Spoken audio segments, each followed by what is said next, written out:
to, we're doing a series about the Gospel of John, and I don't know if we'll get there today.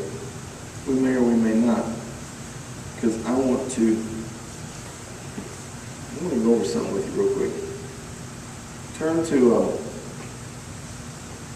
we're going to be in several New Testament scriptures. Turn to Luke chapter 6. And I got a question for you. And honest answer to yourself. Quietly to yourself, answer honestly. Look in your heart. Shine that little honest spotlight on your own heart for a minute. Do you want bad people to be punished? Do you want criminals to be punished? I have a lot to say about that. That's what I'm saying. I don't know if I'll get back to the Gospel of John. I may or may not. Let's start in Luke chapter 6, verse 37. This is the New American Standard Bible. I'm going to read it verbatim. Jesus speaking, "And do not judge, and you will not be judged. Do not condemn, and you will not be condemned. Pardon, and you will be pardoned."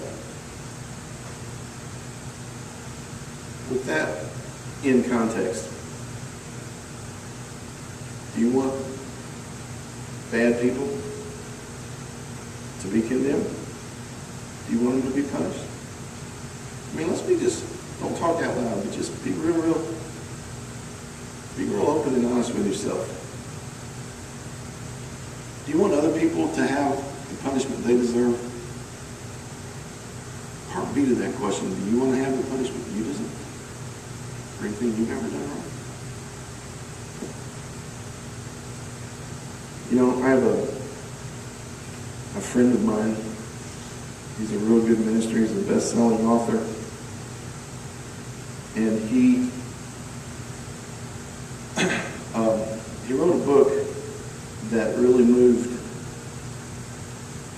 You remember let's see if I got this right, the Manson family murdering everybody?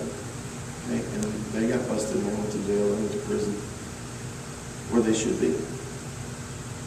And he wrote a book that one of them, I can't remember this guy's name, he was really moved by the book and wanted some ministry. And so this personal friend of mine ministered to one of the Manson family murderers, and he's saved. Is that a good thing? Yes. Yeah. Does he deserve to spend the rest of his life in prison? Yes. Mm-hmm. Here's what bad stuff happens. Always has and always will. Until Jesus comes back, people are not going to live perfectly. Bad stuff's going to happen. Jesus even said, before I come back, there'll be more wars, more rumors of war. Things will basically socially get worse in some areas. Bad stuff happens. And the bad people who do bad things actually deserve punishment in one aspect. Okay, but if you claim to be a Christian, if you claim to be a representative of Jesus, you've got to see both sides of that coin. Lord, help me say this. Mass murderers who've been given a death sentence, guess what? Ready? I am pro-death sentence. Like it or not, I'm all for it. Yeah, you know what? Ain't no point in spending money to keep them alive for another 30, 40, 50 years. Put them to sleep, whatever. So I'm sure I'll get some hate mail about that, but yeah, I am pro-death sentence. But now you got to get the rest of this. I'm not pro-hate. I may have to say this a dozen different ways before you get it. I am very, very against homosexuality. I think it's a horrible, what did God call it, an abomination, horrible thing. Okay? I hate homosexuality, but guess what? I don't hate those people. They need to be, I'm not saying that their lifestyle needs to be accepted. I'm saying they still need to be led into the kingdom. They still need to get saved. If this is making any sense to anybody, just give me one of those once in a while if I'm making sense. People do things they deserve punishment for. Turn the page. They also need to get forgiven and born again. That doesn't mean that if some mass murderer gets saved in prison, he should be released and put back in society. That's not what I'm saying. I'm saying, yeah, there is an aspect that people should get what they deserve, a certain aspect of that. But they also need something bigger than that. They also need forgiveness. They also need to be born again. They also need, hello. Just lost my mic for a second. I hope this is making sense to you at all, what I'm trying to say. If somebody does something bad, if you're like me, your knee-jerk reaction is you get mad about it. But here's a mistake, and I've seen this happen a lot lately.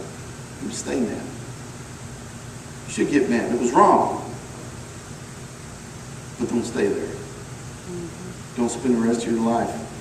Because you know what? Your anger will develop.